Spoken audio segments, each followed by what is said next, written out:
Blackmailing రాజకీయ సమితి బీఆర్ఎస్ను ఇక నుంచి ఇలాగే పిలుస్తాం. ఫోన్లు ట్యాప్ చేసి వ్యాపారులను బెదిరించారు. ఆ పార్టీ ఖాతాల్లోకి 1500 కోట్లు ఎలా? జిల్లాల రద్దు, కొత్త జిల్లాల ఏర్పాటు ఉండవు. కేసీఆర్, కేటీఆర్, హరీష్ను అరెస్ట్ చేసే వరకు కిషన్ రెడ్డి, కల్వకుంట్ల కిషన్ రావే, సోనియా, రాహుల్ను వేధిస్తున్న మోదీ, ఈడీ ఆ ముగ్గురిని ఎందుకు విచారించడం లేదు? కేసీఆర్ మోదీని చూసి ఓటేసి మోసపోవద్దు. సింగరేణి బోర్డుపై బీఆర్ఎస్ని దుష్ప్రచారం. కార్మికులకు నష్టం కలిగించే పనులు చేయం. ఏప్రిల్ నుంచి 2వ దశ విడత ఇందిరమ్మ ఇల్లు. కని విని ఎరగని రీతిలో గోదావరి పుష్కరాలు. భూపాల్పల్లి సభలో సీఎం రేవంత్ రెడ్డి ఒక్క దెబ్బకు జిల్లాలను ఏమాత్రం తగ్గిస్తలేము, అదేవిధంగా పెంచబోము, జిల్లాలను తగ్గించబోము, జిల్లాలను పెంచబోము, జిల్లాలను డిస్టర్బ్ చేయము అని ఒక్క దెబ్బతోటి బ్యాక్ చెప్పేసిండు రేవంత్ రెడ్డి గారు. 33 జిల్లాలను 23 జిల్లాలు చేస్తాం, లేకపోతే 18 జిల్లాలు చేస్తాం, లేకపోతే 20 జిల్లాలు చేస్తాం అని గత కొన్ని నెలలుగా ఒక ప్రచారం జరుగుతున్నది. ఆ ప్రచారాన్నిటికీ నిన్న భూపాల్పల్లి వేదికగా రేవంత్ రెడ్డి గారు పులి స్టాప్ పెట్టే ప్రయత్నం చేసిండు.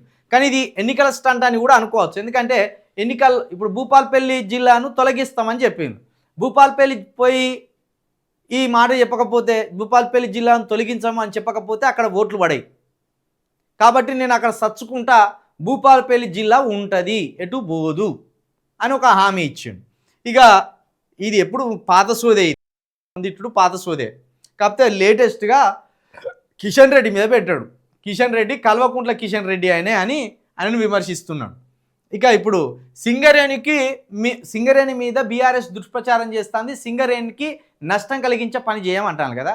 మరి సింగరేణిలో మెడికల్ బోర్డును ఎందుకు ఏర్పాటు చేస్తలేదు? దాదాపు 11 నెలలుగా అక్కడ మెడికల్ బోర్డు ఆగిపోవడం వల్ల ప్రమాదాల బారిన పడ్డ వాళ్ళు కావచ్చు, అనారోగ్యం బారిన పడ్డ వాళ్ళు కావచ్చు, ఉద్యోగం చేసే శక్తి లేని వాళ్ళు కావచ్చు, ఇప్పుడు అక్కడ దగ్గర 2000 కుటుంబాలు ఉన్నాయట. ఆ స్థానంలో వాళ్ళ వారసులకు మెడికల్ బోర్డు పెడితే తప్పించి ఉద్యోగాలు వచ్చే అవకాశం లేదట.